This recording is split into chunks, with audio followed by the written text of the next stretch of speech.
Nights like tonight are special. Champions League, under the lights, South West London is prepared. The Rossoneri are in town. AC Milan 7 times European Cup winners. They've won the lot. Ancelotti, Ruhulit, Van Basten, Shevchenko, Nesta, Maldini, the list goes on. Nights like tonight are about passion. They're about the fans turning up in their droves, cheering on their heroes, returning heroes as well in Fikayo Tomori. And of course, Olivier Giroux. They've won the lot, as does Frank Lampard. Champions League nights like tonight are about legends. They're about making your own legend.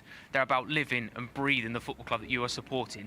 Nights like tonight are remembered by fans. They make legends. One moment of brilliance, one goal will be forever remembered for decades to come. Nights like tonight are about Chelsea and AC Milan.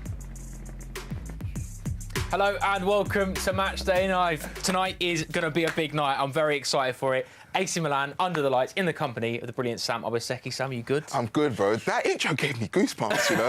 That was quality stuff. I'm pumped for this game, man. Mate, it's a big one. It's a big one. Chelsea, AC Milan doesn't happen that often. It feels like nights like tonight do happen like this, but they don't really. It's the first time in 20-odd years that Chelsea and AC Milan have played each other.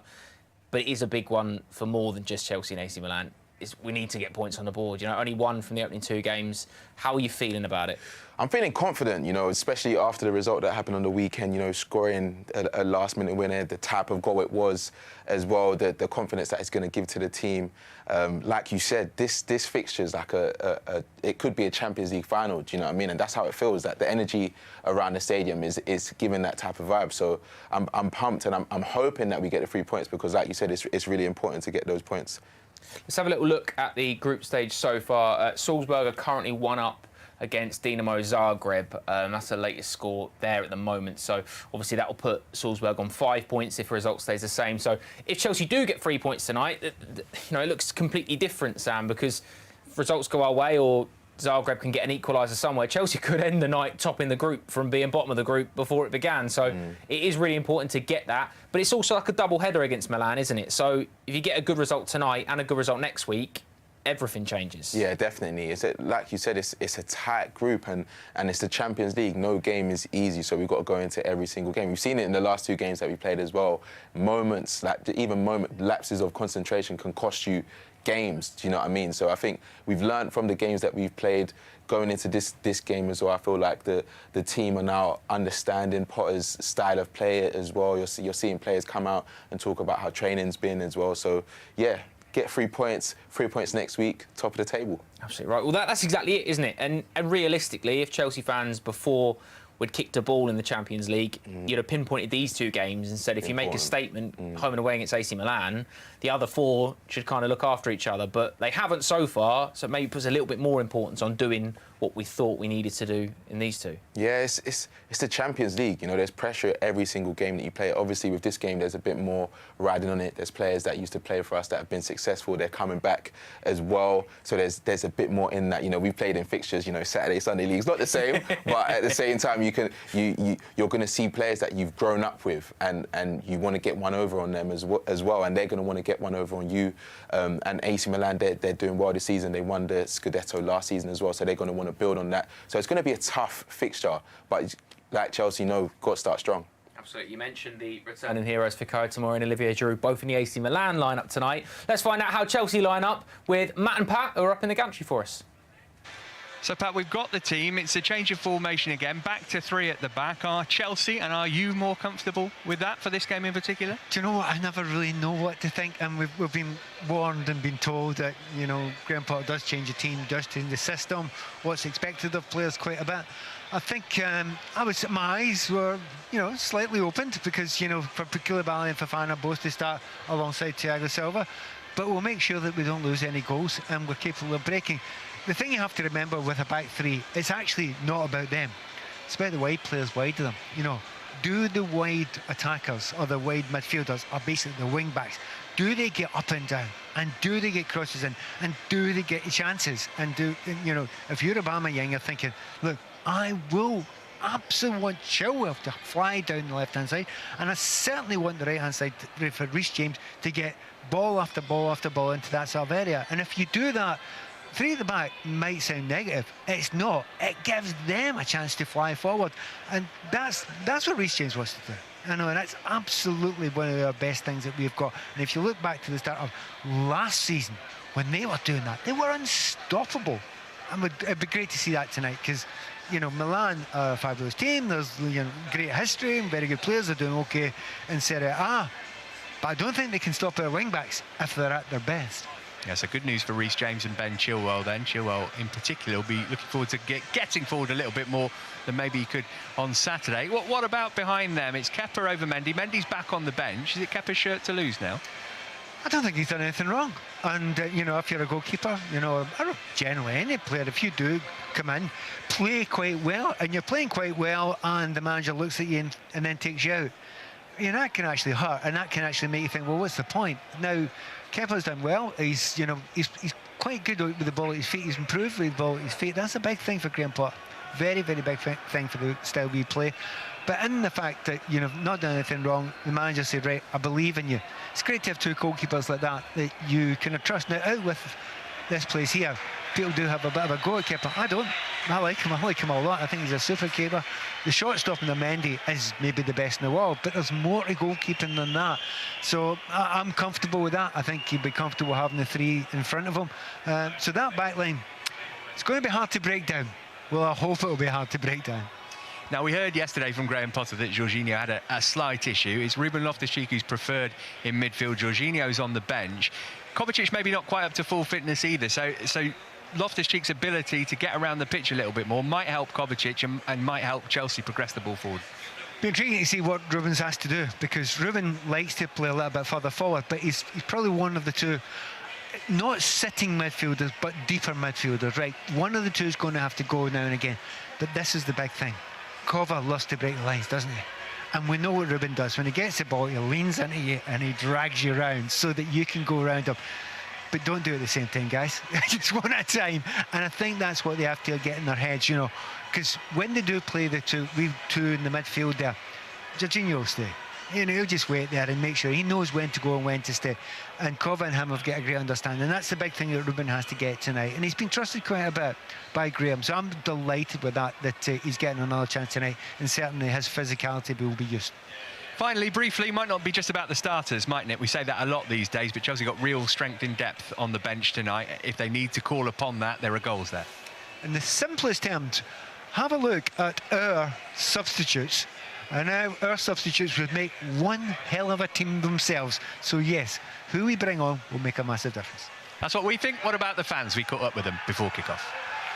Yeah, of course. I mean, European nights at the Bridge, always big. AC Milan. It's nice to see Giroux back at the Bridge as well. It's a big return. Always liked him, but yeah, it's always nice to have AC Milan here. Scudetto last season. Lots of pace up front, Leao out wide as well. Top of the group. Dangerous. But it's a must-win. Like, that's all it is. For our season, I think it's detrimental for the UCL. We have to win tonight. You know, AC Milan's been doing pretty good over the last season, but, you know, hopefully we bring it back today. Haven't really had a good start to the Champions League, but, you know, hopefully we can turn that around tonight. Very cool, especially for us, to be here after many years out of the Champions League. But, yeah, I guess it's going to be a good night. New manager, big statement, I think, coming in. Potter coming in, big win tonight. Biggest team he's probably managed against, biggest team we play against this season so far.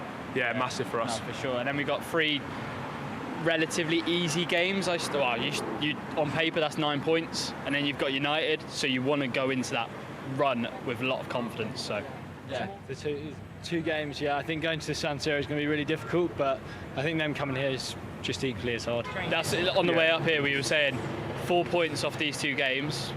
We've got to shout then, beat the other 2. We're top of the group. Yeah. I think if we lose tonight, it could be detrimental. It could be curtains, but yeah, it's one of them. It's cautious optimism from the fans outside tonight, Sam. Understandably as well, because AC Milan pose a real threat. But like Pat and Matt have said there, the bench maybe will play a big part tonight. And obviously one of the players on the bench made a big impact off the bench at the weekend, Conor Gallagher. How good was he? Yeah, he needed that goal, and I think that goal sums up, well, kind of sums up how he is as a player. He's always got those spots and he's always working hard. You see the shot there. That is incredible.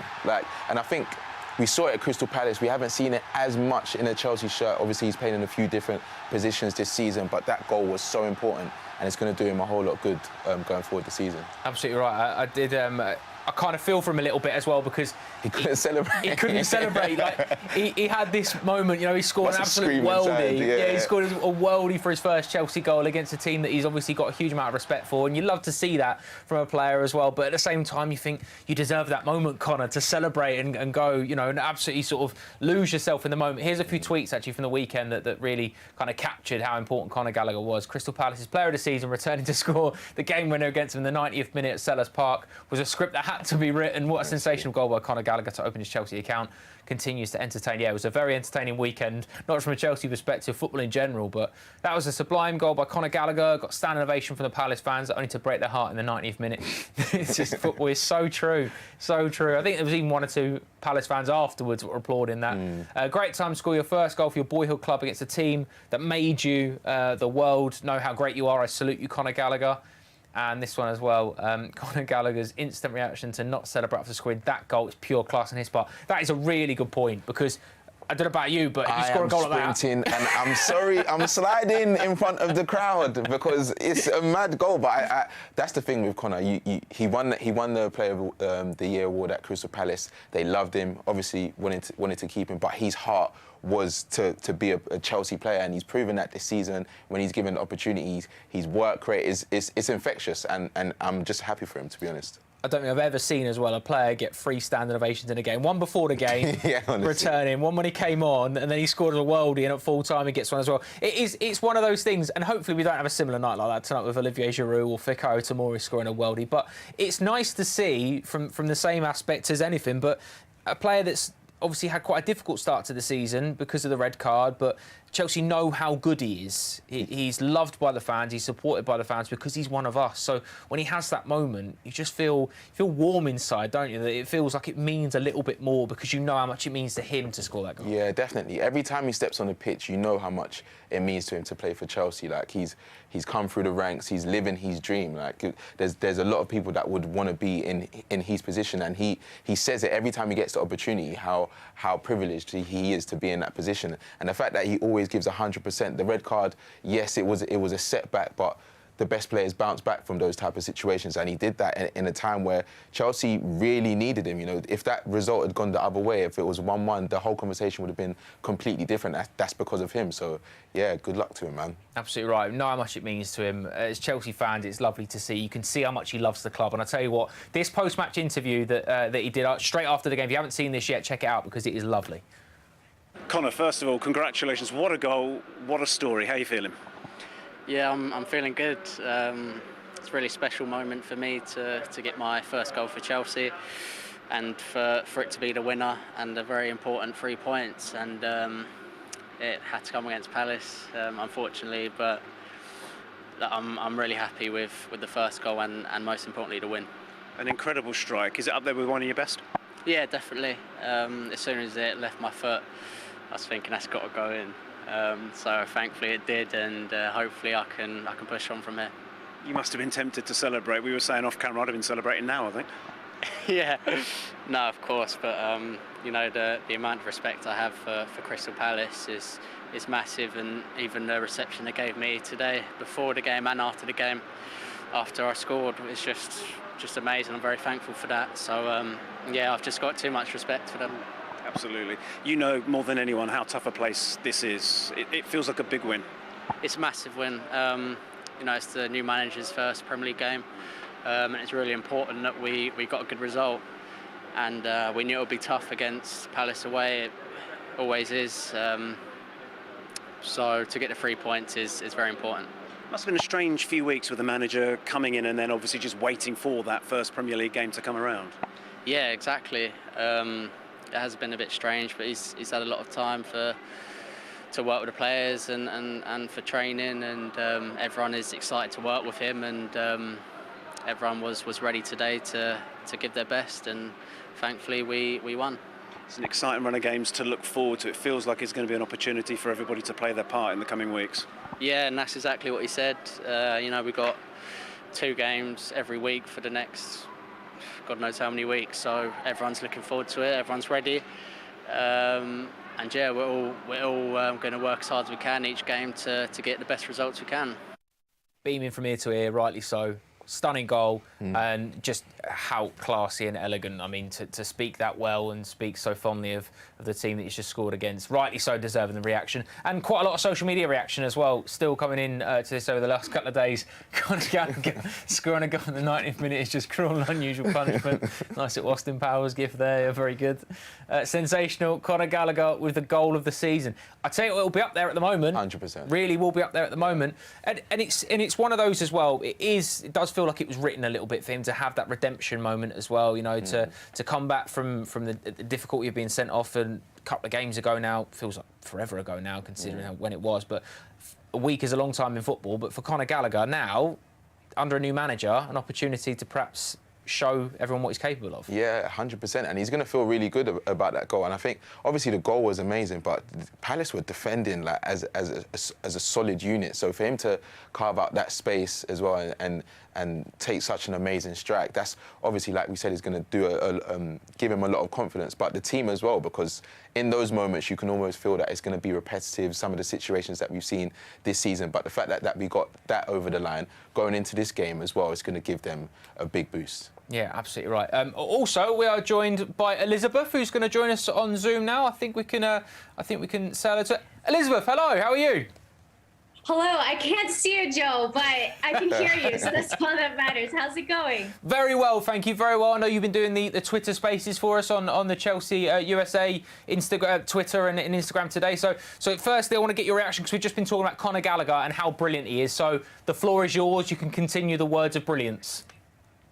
Oh, yeah, we were talking about this on the Twitter Spaces. I have to say, go check it out if you haven't. We do pre-match shows on there as well that start slightly earlier. But Conor Gallagher, man, what a player. And for me, honestly, I'm just so happy that he was finally able to score his first Chelsea goal. And in what fashion, what a way to be able to do it.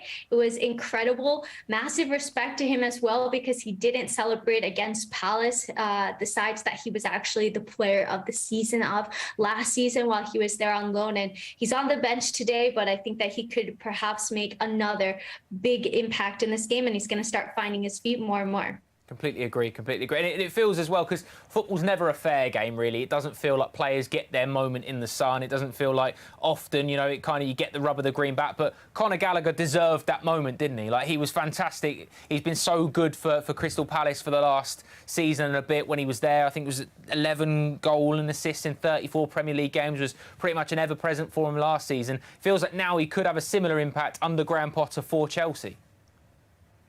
Definitely, and I know he had a bit of a difficult start to his Chelsea playing time this season. He was put into a different role, but I think it just also shows how much he cares about Chelsea. He's been a Chelsea supporter his whole life. His whole family are Chelsea supporters. He's been at the club since he was a kid. And I think that these are the kinds of players that you want starting, because they're going to give their all 110%. And I just see him growing from here. Absolutely agree. Absolutely agree. I'll tell you what, let's get a little bit more Conor Gallagher love, shall we, as we head over to the gantry, and Matt and Pat's thoughts on it. Well, Pat, we're going to have a chat about Conor Gallagher. Massive moment for him at the weekend. Obviously, it hadn't gone brilliantly at the start of the season. Leeds was a tricky game. Red card against Leicester. Easy to say that could be a pivotal moment for him, but my goodness me, what a goal it was. What a time to get it. And it could be a launch pad for his Chelsea career. No, I think you're right. I think it absolutely should be a pivotal moment for him. He just had no luck whatsoever. And basically most of his time with the Chelsea first team, we remember back to the previous pre-season, the playing against Bournemouth, only getting 45 minutes, and it didn't go well for him. He was playing in a very deep position, which isn't always suited to him the best, and he got caught in possession, and Thomas Tuchel back then, he just said, no, get on loan, and it was harsh, but he reacted well. We had a brilliant season at Palace. They loved him to bits there, and rightly so. But you're right, he comes here, and it's been difficult this first few weeks of the season. And, you know, when he got that red card, my heart sunk, thinking, are you going to be one of those players where the luck's never going to go for you? But he's the one that's changed his own luck, and he changed it absolutely brilliantly. You put it into the top corner. The timing of it was really important, because, you know, we'd played very well for various parts of the game, but we needed some quality, real quality, and he showed that there. And yeah, I think every Chelsea fan was absolutely delighted for him. Oddly enough, the Palace fans were quite impressed with him as well. That was very big of them, but he's certainly put himself into the frame now. Something that hasn't really been mentioned, but maybe significant. He scored for England under-21s a couple of days before that. You know, talk about pivotal moments. I wonder if that was just something, a low-key match, if you like, at Bramall Lane. He'd been left out the senior squad, but just getting that feeling of ball hitting net once it's left your boot, that's got to fill you with confidence too. I think that's a huge thing. I don't think it's a small thing. I think it's a really big thing. I mean, any player who scores on an international goal, it doesn't matter what level it is, it gives you a massive boost. You're wearing your country's jersey, and you remember that you can do it again. So yeah, it will have given you a boost. People often talk about, you know, the goals. He has scored X amount of goals in the league or the cup or whatever. As a player, you don't care. You score, you know, and it doesn't matter which competition it is. You score, or you make a goal, and you think, yeah, I'm back on form again. And certainly, I don't think Conor's lacked a belief in his own ability, but just that little bit of lift he's got there. And the other thing, I think, any manager, and I mean any manager, when you get players like Conor and Mason that put in that level of work, you might not even have the best game in the world. It kind of doesn't matter, because you will put in the work and you'll cover the spaces and you'll make ground up for other players and give them the opportunity. And that's why, I mean, not just, you know, Graham Potter will love it, his teammates will love it, but his fans here, every Chelsea fan here and everybody watching, you love him as well. And there's players like that, you know, will go through phases. Somebody said to me just the other day about Mason Mount, oh, it's been a difficult start to the season. I said, well, apart from the fact he's played about 5 different positions, apart from the fact that, you know, it's been up and down for the team, there's been nothing wrong with the work rate. It's been brilliant. That's why he's playing all the time. And I think you can say the same for Conor. His attitude will be perfect. And I think if you look at Graham Potter and look at his history, he absolutely demands that of players. The good thing is, he doesn't have to demand that of Conor Gallagher, because he'll give you it. But will that goal maybe add a bit more composure to his play? You know, we've seen him come on at various times. We've seen him start games here. And often, he's working as hard as he can, but he's kind of tearing around the pitch a little bit. Now he's just slowed down, everything a little bit calmer. That might help him too. It's the most normal thing in the world. When you're a player and you're not getting a game every week, you feel as if everything you do has to be absolutely perfect. You're right. He's calmed down. He's a quality player. He's going to play more games now. For years and years, we hope Conor Gallagher wants to watch this season. Absolutely right. A former teammate of his, of course, on the opposition tonight in Fikayo Tomori. It's nice to have him back. But first, Olivier Giroux is another returning player. Olivier Giroux, what a player, Sam. I mean, he scored so many important goals for Chelsea, so many big goals for Chelsea, but also he did it with like an elegance, style, a bit of class about him. Yeah, I love Giroud when he was here. I think he was one of those signings that no one expected to have the impact that he actually did, and score the important goals that he did as well, and especially that bicycle kick against Atletico. Like, that was probably one of the best goals that I've seen him score. Like, we spoke about it before, but if you look at his highlight reel as a striker, he's probably got some of the best goals that I've seen from anyone in football. It's up there with the Ronaldos and Messis, honestly.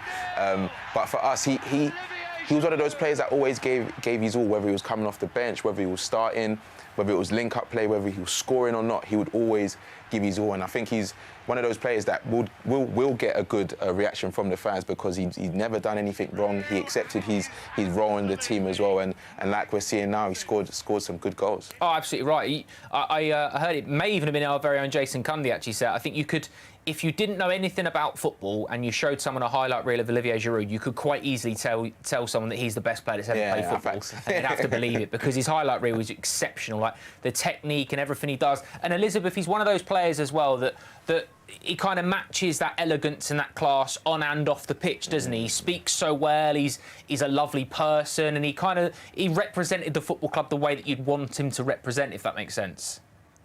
Absolutely, Joe. And I think for me, Olivier Giroux is one of my favorite players that's played for Chelsea. I didn't expect this when he joined.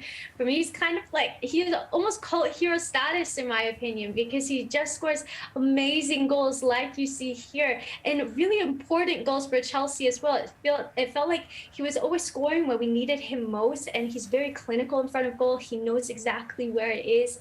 So I'm a little bit worried to face him. I hope that he doesn't score against us tonight. It would absolutely break my heart. But I think that, like you said, he's such a fantastic person that even if he does, he would be 100% respectful about it. Oh, absolutely right. And they've been doing OK in Serie A so far, obviously defending champions. Napoli are not running away with it at the moment. They're flying. They're doing really well. 3 points clear at the top of the table. And they beat Empoli 3-1 at the weekend, AC Milan. Pivotal to that, their success in recent years has been Fikayo Tomori. Nice to have him back tonight. He's obviously scored an absolute worldie in blue as well. This is one that we'll all remember. This was the day where Tammy scored a hat-trick, didn't he, as well? I think Mason scored the other as well, all academy graduates, and what a goal it is. And he's another one, Sam. It's incredible, and it's so warming to see him do so well, because you can clearly see from day one how much it meant for him to play for Chelsea, but how good a player he is. Hopefully he plays for England in the World Cup as well, but it's nice to see him do so well, and you're really seeing him excel into becoming one of the best defenders in world football at the moment. No, definitely. I don't think you'll find a Chelsea fan that won't be happy for him, because even when he was here, he was one of those players that came through the ranks. You know, you wanted him to be successful. He proved that he's a quality centre-back. He went overseas to, you know, get more game time and thrive in a team and a league that is very defensive as well. And their systems, the way that they play, it can some centre-backs would struggle, and he's taken to it with ease. He's got players, ex-players like Maldini saying that he's one of the best centre-backs he's seen. Like, when you get praise like that, like, I could retire. If someone said that about me, I would say, like, guys, I'm done. Do you know what I mean? And he's kicked on. He's carrying on with that level. He's a key player for them as well. He was key for them to win the Scudetto last season. So, like you said, I think he definitely deserves a place for England. But I'm hoping today that, you know, he has an off day. Yeah, that's being honest. Fingers crossed, fingers crossed.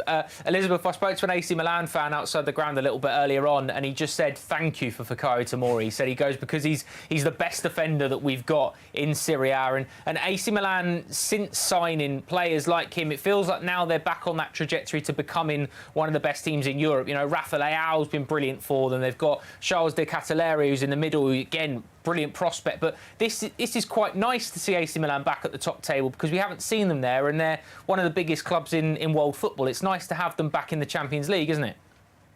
Absolutely, and I have a fun piece of trivia for you guys. They're actually one of the first teams, if not the first team. They're in our first group stage when we entered the Champions League for the first time in the 1999-2000 season. So we have played them before. That was the last time that we have played them.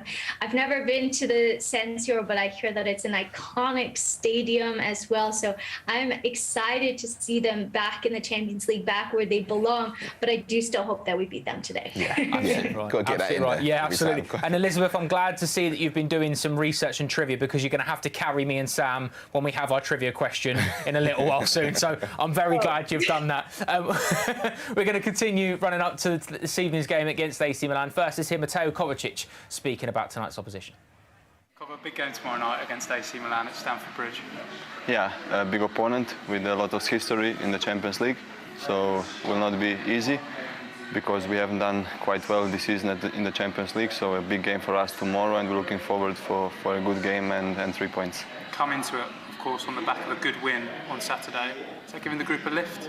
Yeah, for sure, because after an international break, it's important to come back with a win, which is never easy, especially against an opponent as Palace is. So big 3 points for us, and of course our confidence is getting bigger day by day. And European nights at Stamford Bridge always feel that little bit more special, don't they? Of course, nothing more special than this against a great opponent, like I said before, in such an important game for us. So big night tomorrow, and looking forward to it. Spent a few years, obviously, in San Siro playing for the other half of Milan. Mateo Kovacic there, looking forward to seeing him. He starts for Chelsea tonight as well. Right, this is the time when we all get a little bit nervous, because it is time for trivia. So this is a question that will be put to myself, Sam and Elizabeth to try and come up with the answer. We'll give you the answer at half-time, so we've got a little while to mull it over. I can promise you as well, we have not cheated ever on this, because if we would have done, it wouldn't have been as embarrassing as it has been for us. Here is the trivia question. Name as many of our starting 11 versus AC Milan in September 1999. OK. So our very first group stage, as Elizabeth's already said, in our first group in the Champions League. Now, this is difficult because everyone immediately, rightly so, think Dennis Wise is in there. Yeah. Because obviously he scored the goal, and there's a song that goes a long way with it. But that was the away game in Milan. So this is the home game. No, you've got... Don't do that. 0-0. If you think of players, you put them in. He's got... Because it's 11. OK, we've got a clue, apparently, Sam. We've got a clue. It was a 4-4-2. That's the clue. That's not really a clue, I don't think. That feels like formation. Nothing. Come on. Yeah. Come on. I mean, that's like saying there was a goalkeeper that started. That's not really fair, I don't think. OK, so we'll have to think this through. Have you got any thoughts immediately, Elizabeth? It looks like you have. No, I know this isn't helpful, but I think Jody Morris was on the bench, so that's not helpful to us trying to figure out what the starting 11 was. But I'll be honest, Elizabeth, that isn't helpful, is it? No, you're right. You've killed us there because you've given us definitely a wrong answer, is what's happened there. And do you know what's really annoying as well is I've looked at this game in the last 48 hours. So you have to carry us, bro. Well, no, but I didn't take note of the players. I didn't think this question would be coming up. I thought you had a photographic memory, man. What's going on? OK, we'll have a think. We'll have to go through it. We'll have to, yeah, I think we can piece together one or two. I think we've got to aim for at least 5 or 6 correct. OK, we've got to at least aim for 5 or 6 correct. Yeah. And in 18 years' time, when the next question is name the starting 11 tonight, we'll all remember the starting 11 for tonight. All right, and so let's continue building up for tonight then, because it is a big game. Chelsea AC Milan, it feels like one of those special nights. Does it feel like a special night for players, though? Because it is still a group stage game, and it is still a game that we don't play AC Milan that often, but do we as fans get a little bit too nostalgic about thinking about Nesta and Maldini and Shevchenko? Is it the same pull playing AC Milan? 100%. Like a lot of these footballers, they're fans of the game as well. They know all the AC Milan legends. They know all the Chelsea legends as well. They know what they've achieved. Some of the players, what they've achieved in this competition. So they're gonna know how important this game is, especially the way we've started this group and how we want to end. Do you know what I mean? We want to get as many points on the board. We've already seen that it's going to be difficult, but we have to do it because we want to stay in the Champions League, the best cup competition in the world. So, yeah, definitely I think that they're going to know what it means to play in this fixture. And like we've said, they're playing against ex-colleagues and friends. They better not be smiling at them on the pitch. I don't want to see no smiles. Tomori, I love you, but if I see him shaking Mason Mount's hand and smiling. No, I'm joking. Obviously, they're still friends, but after the game. After the game, full time. And there was a game a little bit earlier on in our group, of course. That has now finished. So let's have a look at the updated group table as it stands, 1-0. Okay. with Salzburg topping the group after their 1-0 win against Zagreb a little bit earlier. So obviously, 3 points tonight, Elizabeth. It makes it a little bit better for us, I think. Maybe is it Salzburg winning or does it not? I'm trying to work this out on as we're running, but I'm not quite sure what result I wanted earlier. Did that help us or not? I think them winning. I think the best result would have been if they drew, but I don't think that this is a bad result for us. So they're on 5 points, Milan are on 4. If we win against Milan tonight, then we'll be in second or third. We would have to win by at least 3 goals, I think, and then it would go to head-to-head. If I'm not mistaken, we were debating this on the Twitter Spaces. So if we win by 3 goals, then I think we go into second. If not, we go into third. But that would mean that we're all very tight. So it would be 5-4-4. And then I don't remember how many points anyone's ever had. Yeah. 3. Yeah. So then we would have 3 games, and it would all be pretty tight. So I feel very good about our chances to get one of those top 2 spots. I'm glad you're on tonight, Elizabeth, because between me and Sam, we were just looking at those numbers going, this is getting looking far too confusing already. It does feel like one of those nights now, doesn't it? Do you think the players will be... Do you think they'll know ahead of time about the result, the Salzburg result? Would you be keeping an eye on it if you were a player, Elizabeth? Would you be thinking, now I know a little bit more what to do, or would you just focus on tonight's game?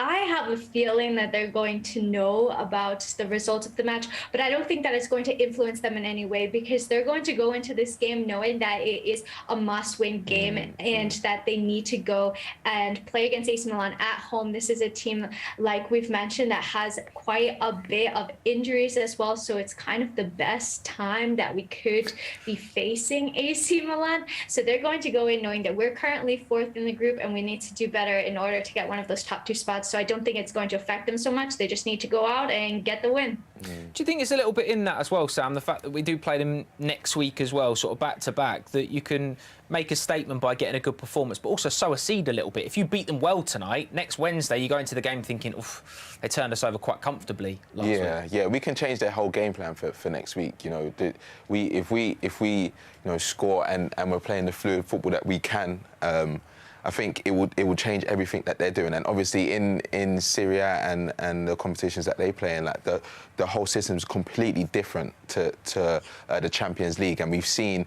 with Italian teams in the Champions League that they don't necessarily always do as well compared to what they do in their league. So hopefully we can, sow a seed and make them fully fear us next week. So maybe change up their game plan, maybe start overthink things, because we see that happen in the Champions League very often.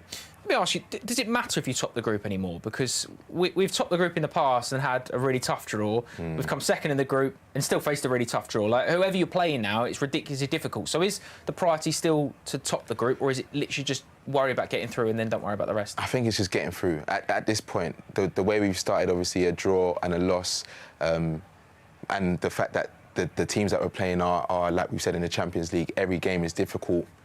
Just get through, face who you're facing. It doesn't necessarily matter. Obviously, you have favourable fixtures, but at the same time, we've seen that work against us in the past. So I think that's what we should do. Elizabeth, is there a little bit as well, because Graham Potter's still relatively new to the Chelsea job? If it was a manager that had been in state for 6, 7, 8 months, you can plan against that a little bit more. But there's still a lot of guesswork to be done. What system he'll play, what personnel he'll play. Do you think that plays into Chelsea's hands as well as a little bit favourable, or does it not really change how AC Milan prepare for tonight?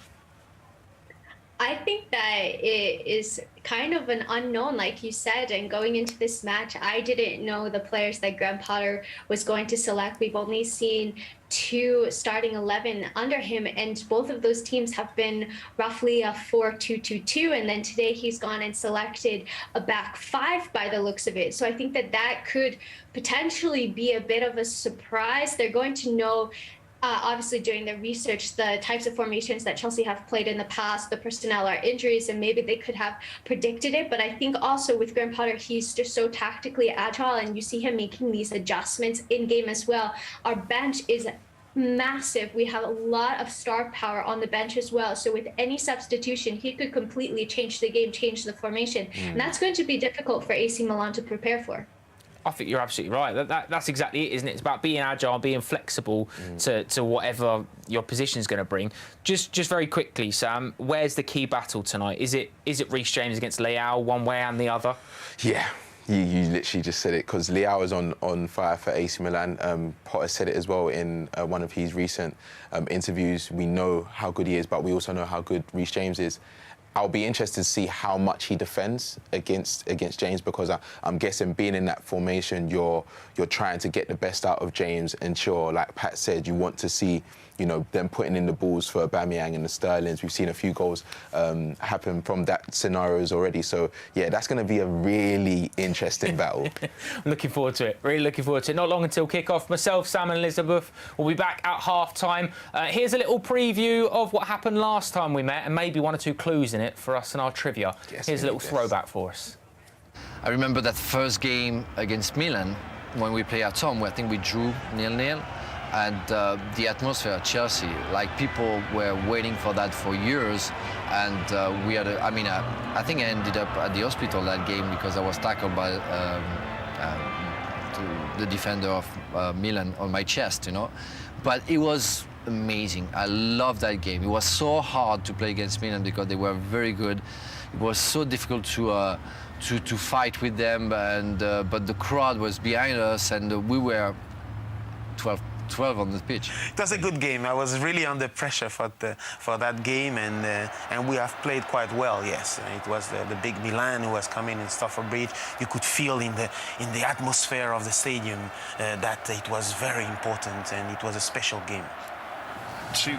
I think the away game in Milan always remember me how Marcel Desailly was treated when we came back there. By the Milan fans. By the Milan fans. That was awesome. Okay, Dennis White's goal was important as well, but just how Milan treated Marcel Desailly when he came back. I think everybody looked at that in a good way, and we could lift ourselves even more then we're already up. I mean, yeah, it's quite amazing. It's reconnaissance. You understand the fact that you've been in a place for so many years, and when you're coming back with a different shirt, the people still give you consideration, and the crowd have stand up and clap their hands. For me, it was something quite, emotional, and I will remember all my life because it's been good. Then you understand that you are with the big ones. At that moment, Chelsea started being up there. Even if we still having problems to win the Premiership, we were playing against the best teams in Europe. We have great games. I say AC Milan here, there, with Dennis goal. It was fantastic ball, and obviously Maldini was asleep for a minute, and you can't really lead me to creep in behind you, which I did, and it was nice. It was nice to score. It was an important goal. It really was at the time, and it was important for us because it kind of put Milan out of the Champions League. It pushed us right in a good spot, a crucial spot, and it was good. Hello and welcome to Stamford Bridge. I'm Matt Davis-Adams, joined by Chelsea legend Pat Nevin for full match commentary of Chelsea versus AC Milan as part of Match Night Live. A crucial game in Group E for the Blues, looking to pick up their first win of this Champions League campaign against the perhaps most famous team in Italian football. You join us just as the two sets of players are in the tunnel. They're about to make their way out. Pat, is pretty much a